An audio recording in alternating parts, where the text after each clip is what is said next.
你有没有发现，最近有些频道才发了几支影片，观看数就冲到了别人做了3年都达不到的地方，而你很认真在做，数字却卡在原地，动也不动。不是你不够努力，是规则早就变了，只是没有人告诉你。2026年 YouTube 演算法真正在意的10件事情，今天一次讲给你听，而且每一条我都会告诉你为什么。我是 Jason， 这频道专门拆解 YouTube 流量以及变现逻辑。如果想频道当成事业来做，一定要记得订阅。我也准备了一份 YouTube 新手成功宝典，你可以在留言区去免费领取。先讲第一件事，演算法喜欢精准的受众标签，胜过庞大的订阅数。在过去，大家都以为订阅数是频道的护城河，订阅数越高，流量就越稳。这观念其实是旧时代的产物，因为早期的演算法确实是很依赖订阅关系去分发内容。订阅你的人多，你的影片自然有一个底盘观看数，系统再从这个底盘里面往外扩散。但是现在的逻辑整个翻过来了，系统看的不是你的频道到底有多少订阅，而是你的这支影片单独的这一支适合被推荐给哪一个行为模式的人。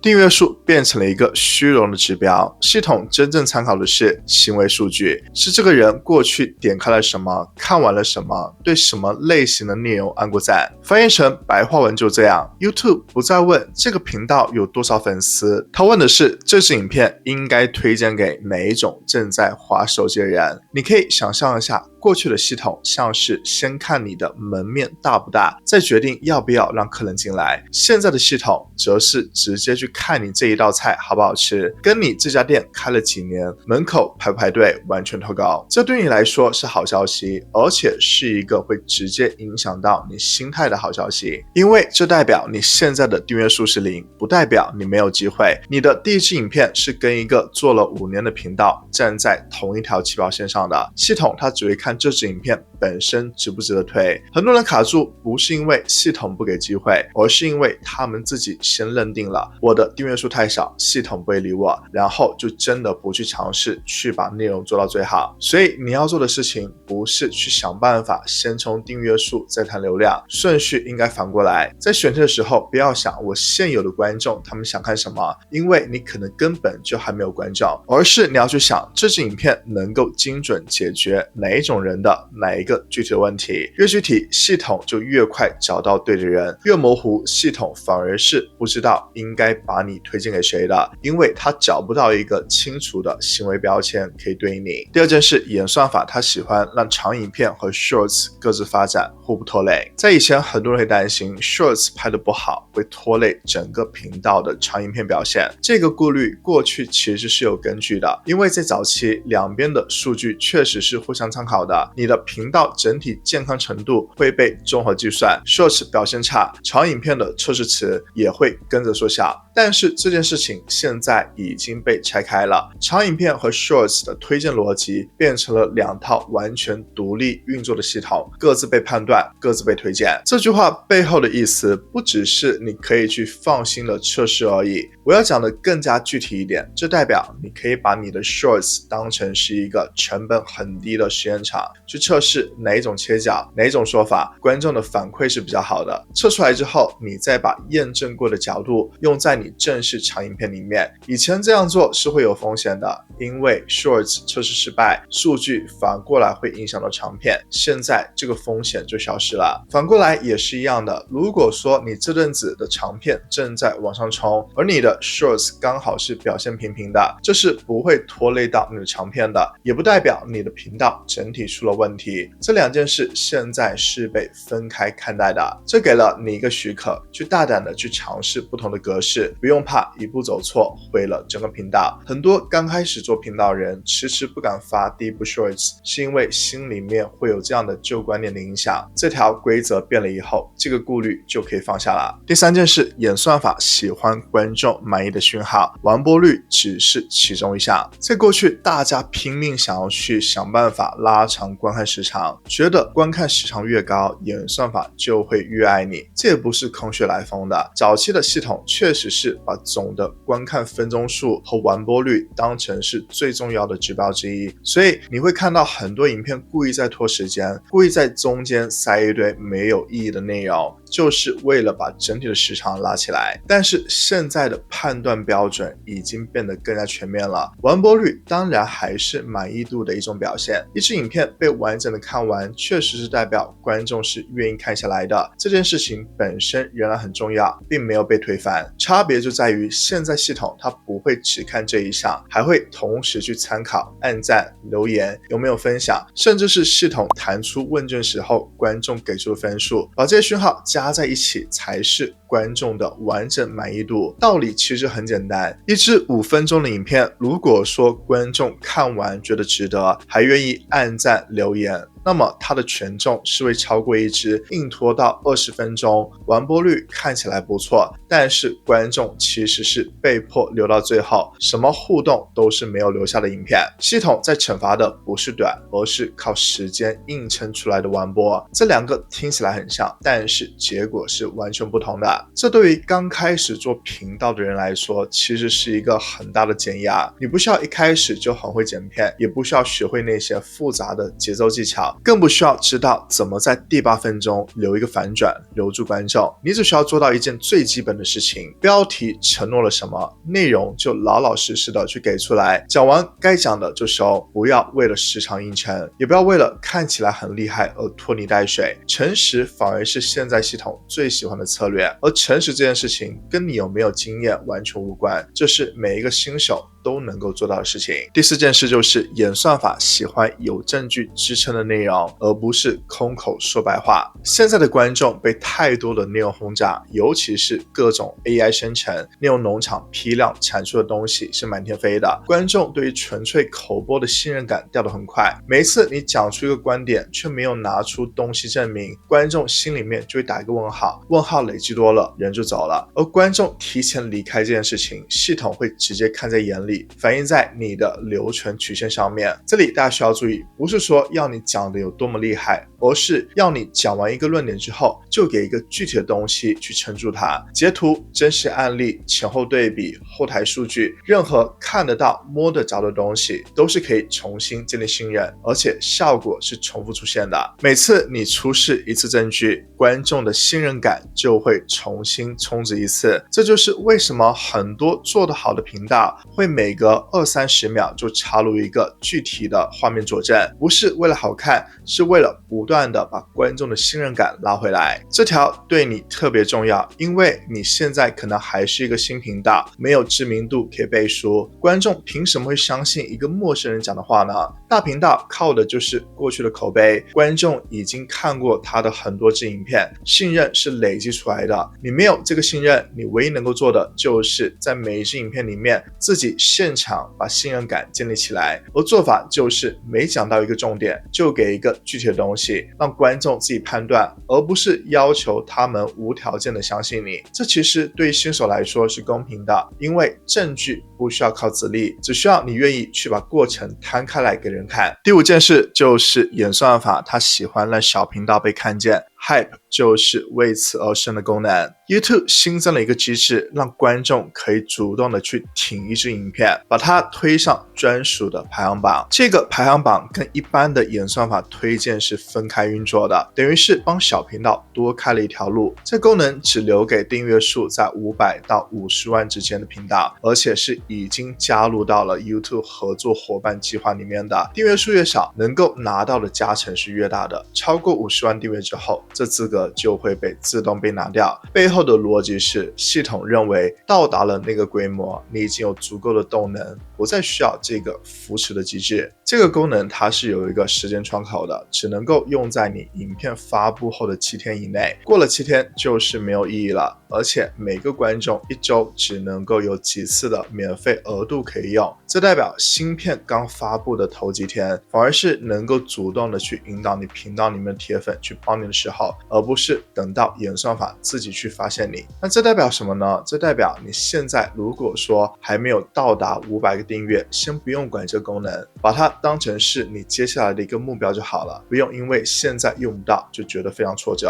等你跨过了这个门槛，你会多一条别人在早期没有的路，让你铁粉主动的去帮助你把影片推出去，而不是去干等演算法来宠幸你。这对于中期卡关的创作者是尤其重要的，因为这就代表你不需要去单靠演算法的脸色，你自己培养出来的铁粉是可以直接变成推力的。第六件事，演算法喜欢读得懂也抄不走的内容。过去要让系统知道你的影片在讲什么，靠的主要就是标题、标签、描述栏里面去塞的关键字。很多人因此练出了一套关键字堆叠的技巧，标题里面塞满搜寻量高的词，标签栏位能填多少就填多少。这个做法在过去确实有用，因为系统当时判断内容主题主要就是看这些文字资讯。系统现在是会逐字的去看你的逐字稿内容，也会看画面上面出现的视觉资讯，去判断这支影片到底在讲什么。这代表你的标签和关键字堆得再满，如果说你讲的内容是跟标签对不上，系统一样是看得出来的。如果你的内容是跟市面上千篇一律的说法一模一样，系统会判定这是低价值内容，不会给你额外推荐，因为它已经有100支是讲一样观点的影片可以推了，多你一支少你一支是没差别的。这两个东西看起来很像，但是结果是完全不同的。一支影片如果说你只是复制别人讲过的观点，跟一支影片讲出去只有你才能看到的角度，命运是完全不一样的。前者对于系统来说就重复，后者对于系统来说就是新的资讯，新的资讯才有被推广的价值。所以在你动笔写脚本之前，先去看看同题材别人是怎么讲的，把几支同主题的热门影片打开来看，然后问自己一个问题：我有没有什么是别人没有说过的？是不是有一个角度、一个亲身经历、一个反直觉的观点，是这些影片里面完全没有提到的？哪怕只是一个小小的切角不同，都会让系统觉得这支影片是值得被单独看待，而不是归类成又一支讲这个主题的影片的。这条对于刚开始做的人是非常重要的，因为新手最容易做的事情就是看到别人影片表现好，照着同一个角度再讲一次，觉得这样比较保险。但是现在的系统刚好是惩罚这种保险做法的，你手上其实是有一个别人没有的资源，就是你自己的经验和你踩过的坑，哪怕你的频道还是很新的，这些第一手的东西都是系统判断你有没有价值的关键。做了一段时间的创作者，则是可以进一步的去看到自己过去哪些的影片角度已经被市场上大量复制了，在适当的时候换一个没有被讲烂的切角，保持你内容的稀缺性。第7件事，演算法喜欢定位清楚的频道。在过去，频道内容窄一点其实是没有现在这么致命的。早期的推荐是比较依赖大范围的分类还有订阅关系，就算你这阵子拍理财，下个月拍生活分享，系统还是有订阅你的人，这个底盘是可以推的，定位模糊带来的伤害没有那么明显。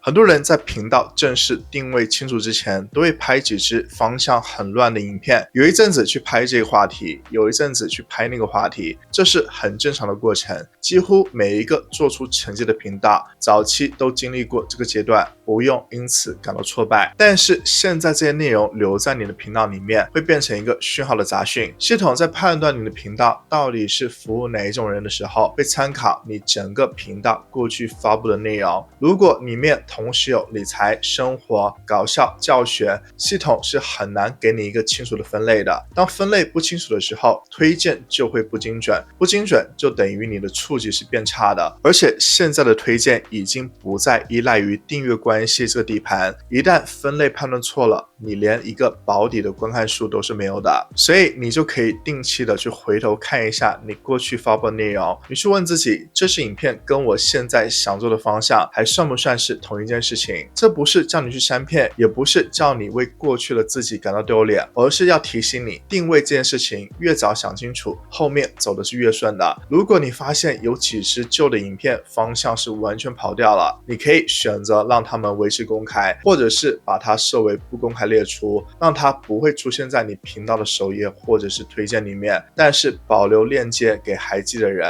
重点是你要意识到这件事情，而不是放着不管，让系统一直对你这个频道感到困惑。如果你是才刚开始，这条给你的建议其实更加关键。趁现在影片数量还不多，花点时间想清楚你想要去服务哪种人，讲哪一类的主题，比之后累积了30支杂乱的影片再回头整理要省力很多。如果说你已经做了一段时间，回头盘点一次旧内容，看一下有没有几支明显偏题的影片正在稀释你的频道分类，会是一个值得定期做的功课，不用你一次做完，1个季度检查一次就够了。那讲到这里，你会发现前面这几件事情讲来讲去都是在围绕同一个核心，就是频道定位。很多人卡关卡了半年、1年，回头看问题往往不是不够努力，而是你从一开始定位就没有做对。这也是为什么明明拍的比以前更用心了，观看数却还是跑不到。这正是 YouTube 频道运营大师课要帮助你解决的事情。从怎么找到自己的频道定位开始，到怎么判断一个选题值不值得拍，怎么把底层的逻辑写进到你脚本里面，让观众愿意看到最后。不是零散的技巧拼凑，而是从0到1，把一个频道该怎么去做好，完整的带你走一遍。链接会放到影片下方，你可以去看一下是不是适合你。第8件事情，演算法它喜欢撑得起长度的内容，不管荧幕大小。过去大家对影片的长度的想法很单纯，越长越好，因为早期的系统主要看的就是总体的影片观看的分钟数，影片拉长了，就算里面塞了不少水分，只要观众没有整个关掉，你的总时长的数字还是会看起来很漂亮，广告位也能够放得更多。这个做法在当时确实是有效的，所以你会看到很多频道故意把10分钟内容硬拉成20分钟。现在越来越多人是在电视上面去看 YouTube 的，当成背景或者是晚上放松的娱乐。这个趋势不是短期现象，而是持续的在成长的一个收看的习惯，代表荧幕的载体正在改变。你的内容如果说只为手机的画面设计，可能在错过这一群在客厅里面看内容的观众。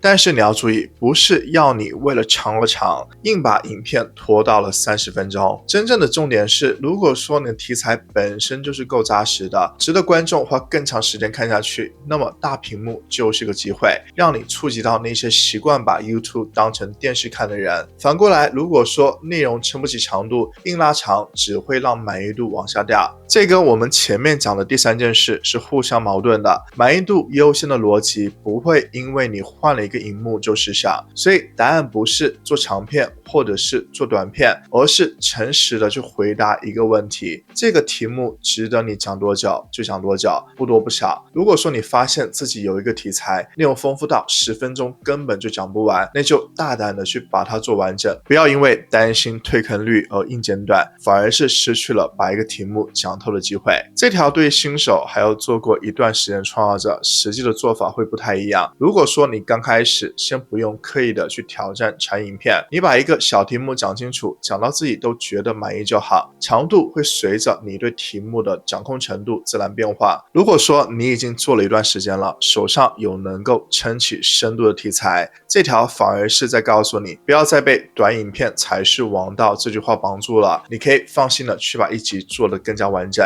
那第9件事就是演算法喜欢你诚实的去标注 AI 内容。这条规则的出现是因为过去一段时间平台上面涌入了大量用 AI 生成内容农场式批量产出的影片，很多完全没有告诉观众这是合成出来的内容，观众分不清楚看到的是真人真事还是拼凑出来的东西，平台的信任出现了危机，才收紧了这规范。平台现在对于合成内容的规范收紧了，逼真的 AI 生成或者是修改内容，如果说没有标注，会被系统直接侦测出来，推荐的权重也会被压低。这件事情对于现在越来越多用 AI 辅助创作的频道来说，是一个容易被忽略的地雷。道理很直接，平台在意的不是你有没有用 AI 工具，而是你有没有去想办法满瞒着观众。AI 辅助你写脚本、剪辑、配乐，这些都不是问题。平台真正要抓的是那种让观众误以为是真人真事，实际上面是合成出来的内容。比如说用 AI 生成逼真的人像，去讲一段从来没有发生过的经历。诚实标注反而是能够去保护你自己的方式，因为一旦被系统判定你隐瞒了，付出的代价会比老实标注大得多，可能是限流，严重的话会影响到你的盈利资格。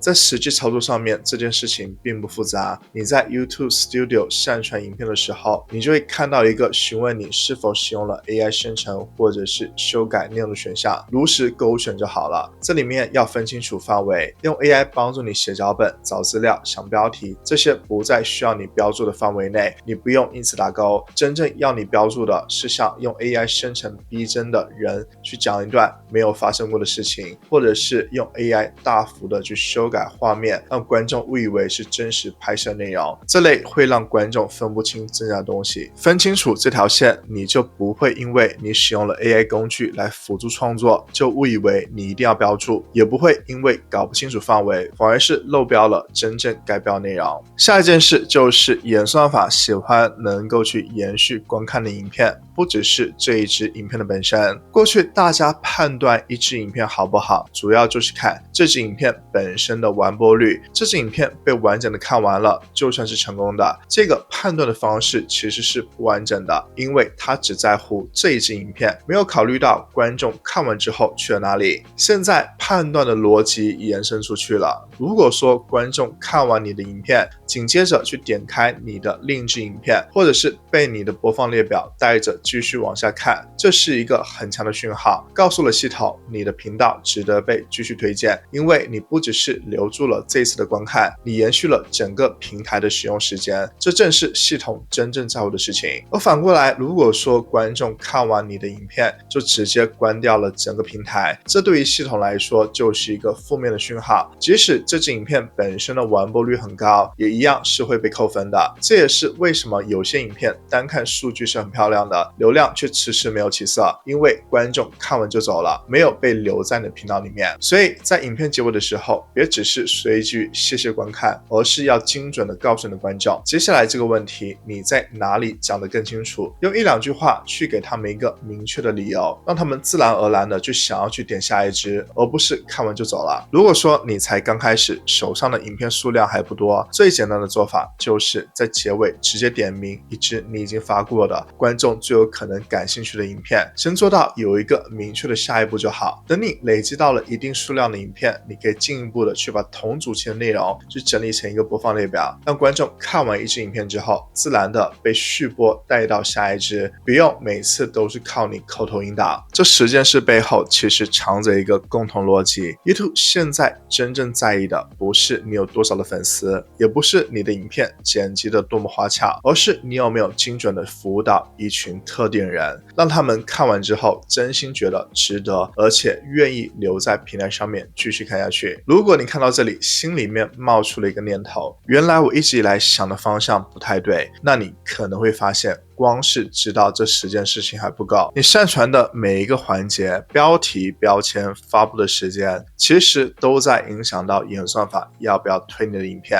这件事情我在这一支影片里面拆解的更加详细，你可以去看看现在正确的上传流程，是不是你也漏掉了几个关键的步骤。